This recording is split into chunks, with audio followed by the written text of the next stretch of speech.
hear it, musicians hear it on the left side. That's the side with language. But if you do this, as soon as you went it pops over to the right side. Because that's how you feel about it. But the interesting thing about the question, and my answer now, is that we don't have words for it because it jumps to the right side. It fails. You cannot answer the question with words. So you just ask an impossible question. And it's really, really important to understand, because everyone who thinks they understand music is wrong.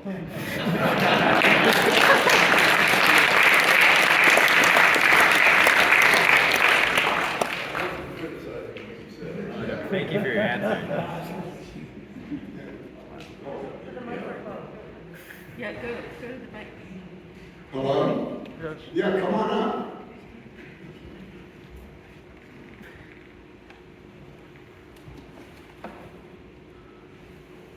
Hi, Jason. I wanted to ask you a question, first of all, because I've been listening to your music for many years.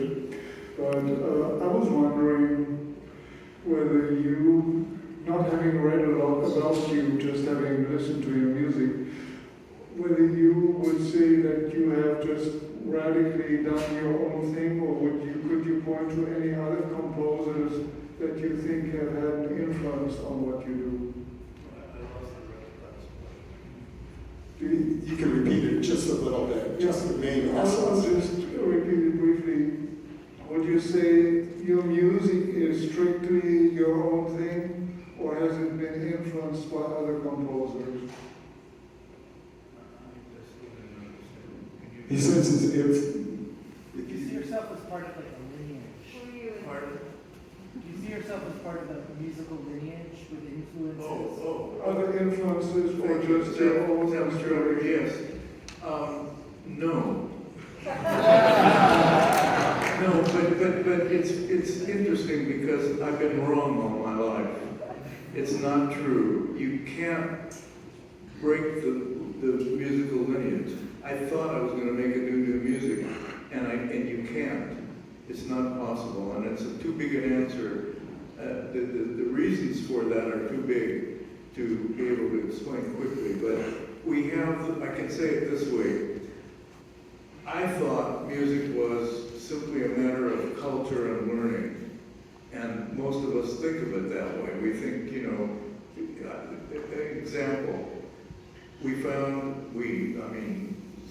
archaeologists found a flute 42,000 years old in almost perfect condition, and the tuning of it was a pentatonic scale.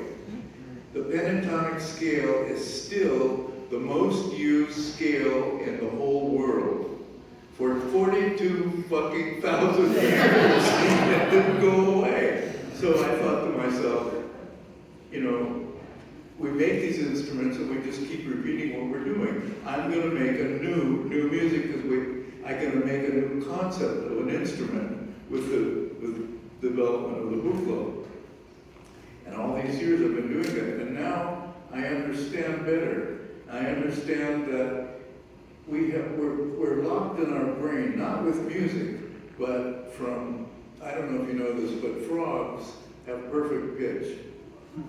They know their sound, and they can pick out that pitch anywhere in the forest, and they know it's a friend. This is basic stuff. It's not something human beings are great because they can really hear pitches. Birds can do it. Probably mosquitoes can do it. They certainly get at me. I don't know how they do that, but so those things that music is made of is born into us, instincts and right-sided brain responses. So what develops is a cultural use of that, which reinforces some aspect of what's on the right side of your brain. The right side of the brain has experiences, and they are different in different cultures. But the basic stuff of rhythm,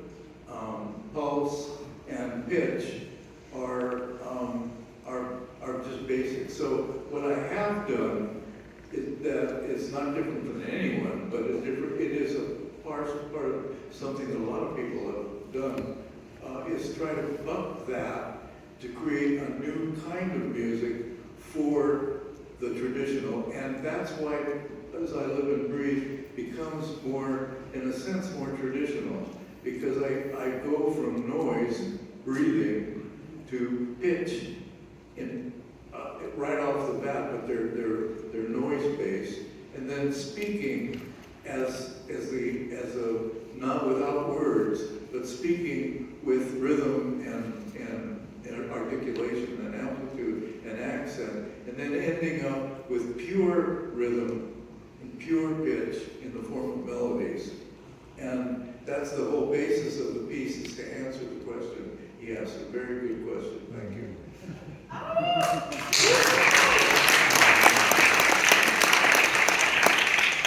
Oh, in relationship to that question, you just performed an audio-visual duet with Lilith.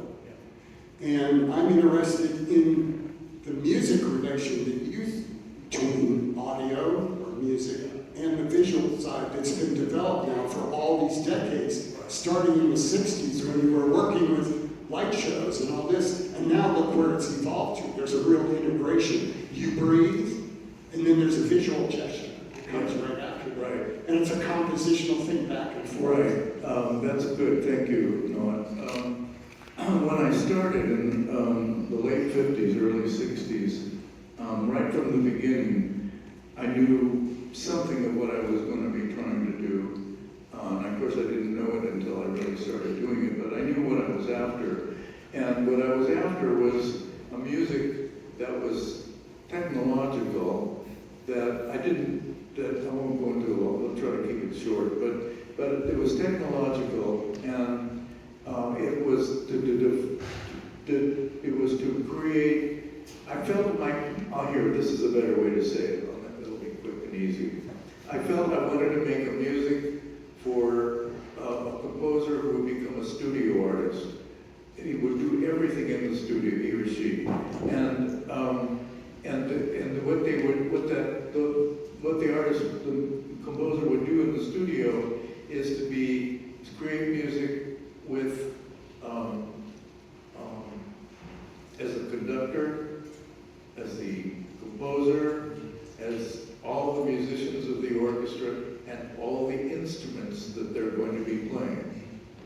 And then that would become a record. And I tried to get it on the stage, and until I started working with Lilith, I actually didn't do much in the way of public performance, because my ideas were so complex, and it was designed to be for a record player, so the technology just wasn't there.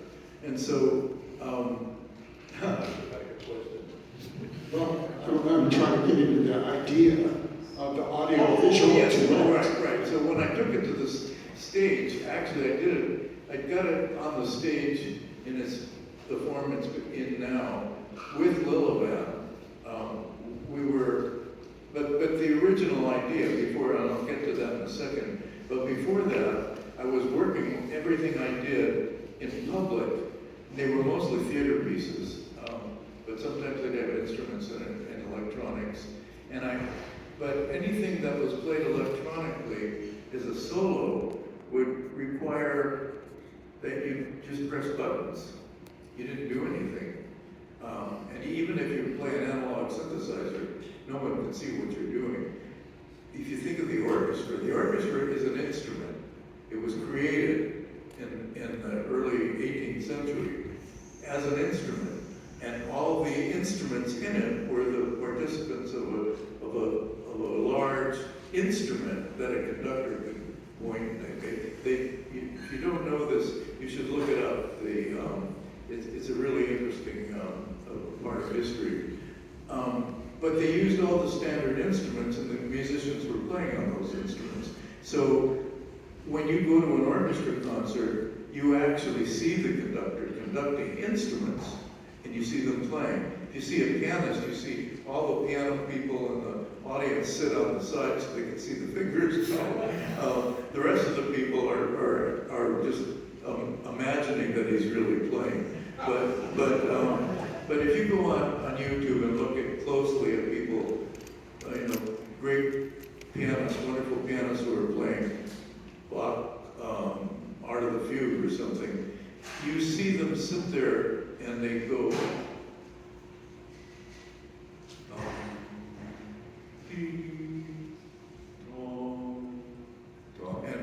and Glenn Gould actually sings with it when he does it. Doesn't have a good voice, but he has good pitch. So what I decided is that if you're going to get on the stage and you're going to play, and you're going to sit there behind your computer or your thing like I'm doing, you go bump, bump, bump, bump, and then nobody knows what you're doing. Everyone has to just guess that you're doing it. And that part of it has gotten worse. But I felt at the beginning, if not, I didn't want to have another musician pretend like when I go, dong, well, I didn't want that. I wanted just the music to be there. But there's something missing in a public performance when you are just looking at someone who looks like he might be dead, sitting behind a computer. What was the famous group in Germany? The word? Kraftwerk. Kraftwerk. They stand up in front of you and they just stand with the group. But they have a reason where they pretend to be robots. So, that sort of has a dramatic flair to it. But my idea was to have music for the eyes, not being hit. Like they did in the movie, they did something I never did. They make the sound, make the music, make the image move. I never did that. I always had a person beside me who would, or whatever, making the sound, the image, that was like a jazz group. It was like a duet. And we would respond to each other in various kinds of ways. And then right from the beginning. And so I didn't, when I stopped going, I couldn't get what I wanted to do on live performance until I was doing an opera and with electronics and instruments and voices.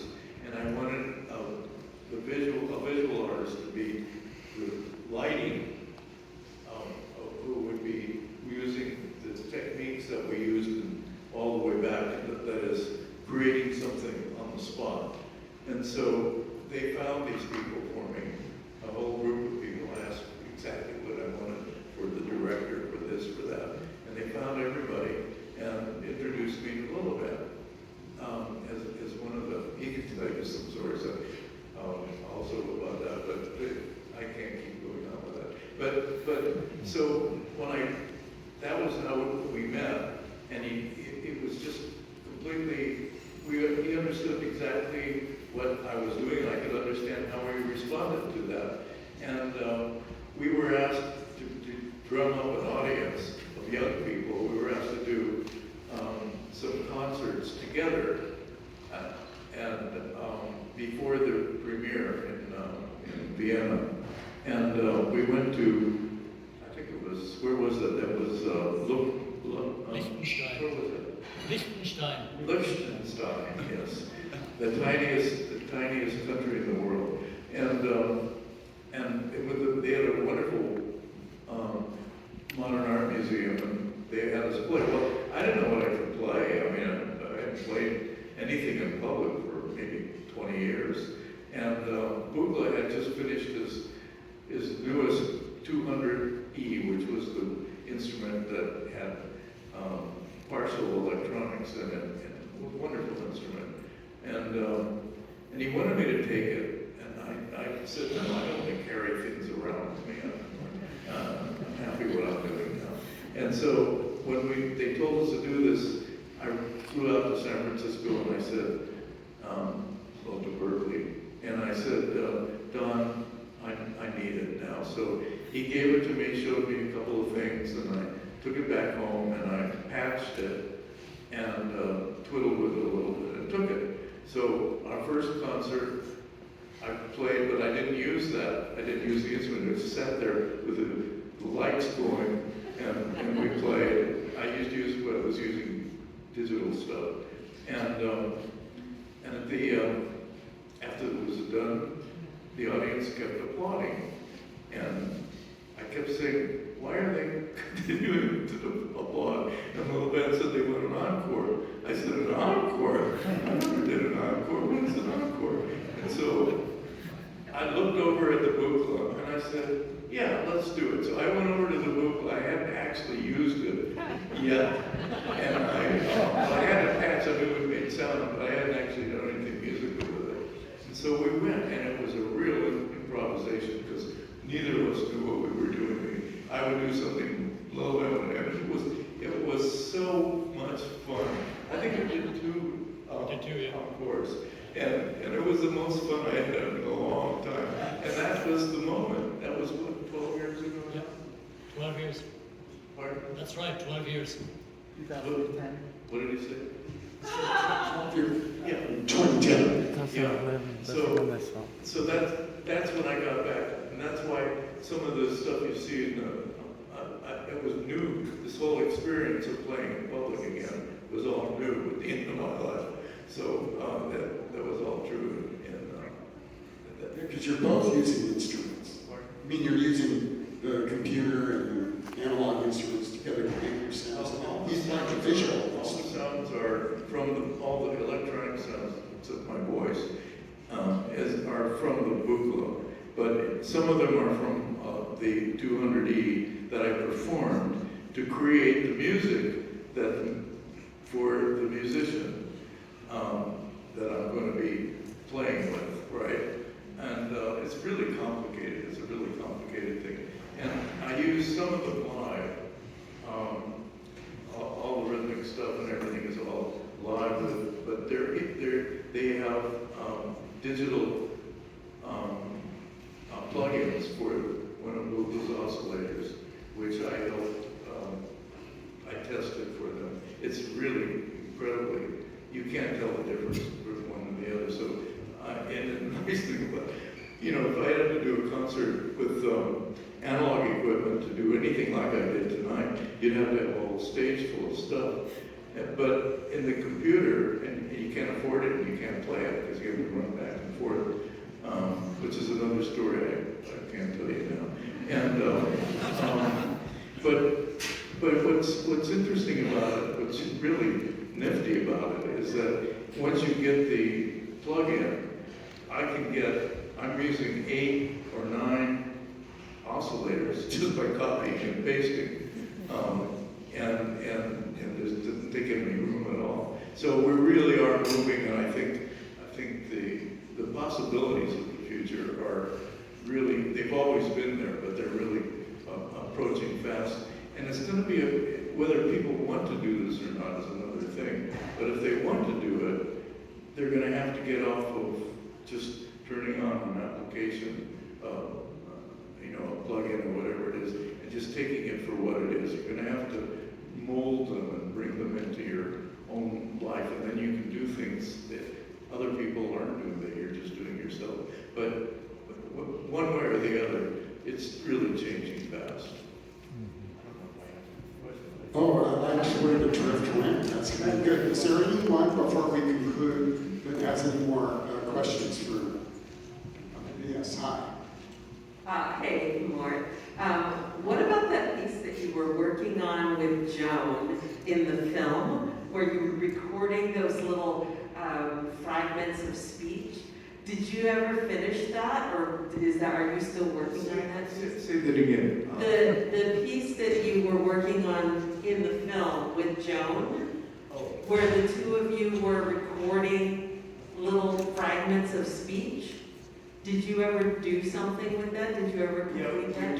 We did. I made a piece for her that I did electronics with in the performance, but we just did one performance of it.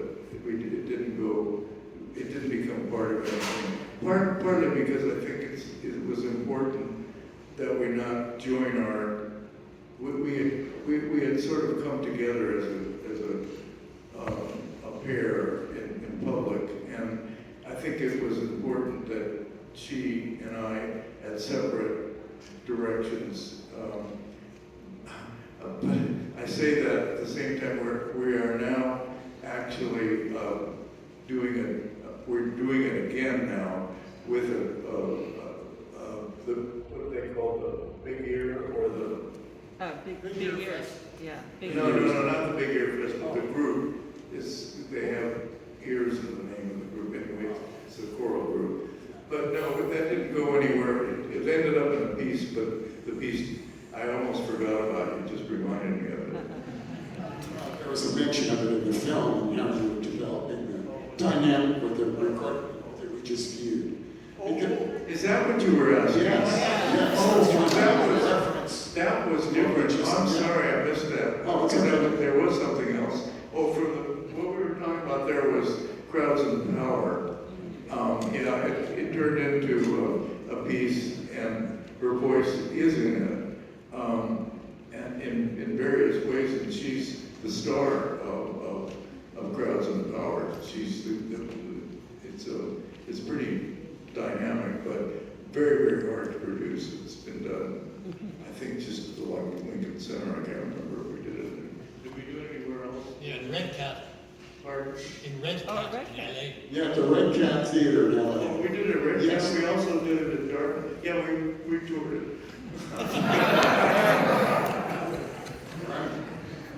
Okay, we're getting to the end of the cycle here. Any other inquiries?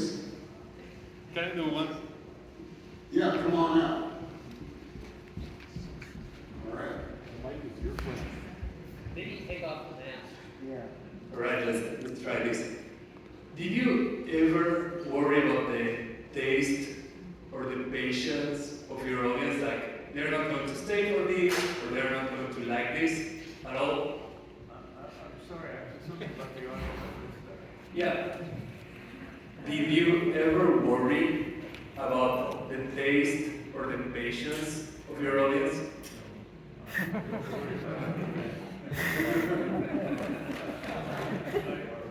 I am sometimes concerned. I'm sometimes concerned, but I don't worry. I don't do things because I think the audience will like it or not like it. I was answering that question in a different way at the beginning. I have something my right side needs to say, right side of the brain needs to do, and I create the instrument, and I practice, and this piece can go in many different ways. This is the way I'm doing it right now, but it's really a collection of things and instruments and ways of doing things that can be, I could have gone from the other direction. I could have started with pitch and ended up with whatever, and I listen very carefully to what I'm doing. I record things and I listen back, and to make sure that I am getting from it what I think I'm getting from it. And it's a very complicated kind of thing to do. It takes years of trial. But I did once do exactly what you're talking about. I brought up the group when I was working on Silver Apples way back at the beginning on Bleecker Street in New York. And I've been working. I discovered that I have no way to know how long something should last. And I felt it was the very first big piece, and I was playing very loudly, and I walked out onto the balcony, and there were 3 or 4 people standing there listening. I said, "Come on up, I'll play it for you." So they came up, and I got chairs from next door, and I sat them down, and I said, "Now, I'm going to play this for you, and I'm going to sit in this chair with you. But when I'm done, you leave and don't ask a question and don't say a word." And I don't know why I did that. I didn't even know at the time why I did that. But I did it. And there was one guy who came in late and stood. And so I played it, and then they started to talk, and I said, and they all left, except the one guy. And he started to talk, and I said, you didn't hear me, and I said it again. No, I didn't come to hear your music. He said, I run the Bleecker Street Cinema downstairs. We've had to close our thing because you're making so much noise. But what I was doing, what I realized I was doing, I was hearing it with new ears. And I could make new decisions because I was hearing it as if I had never heard it before. But it wasn't on the basis of liking and disliking. It was basically, how long should this go? You know, and I began to understand what that meant. And I still do it from time to time. I bring people in because that helps renew your thinking. It's very easy to get caught as a kind of self-gratulation. Oh, look what I did now and look what I did then. But there's other things that you may want to, you know, but you have to clean your brain, just like you have to clean your feet. So, all right.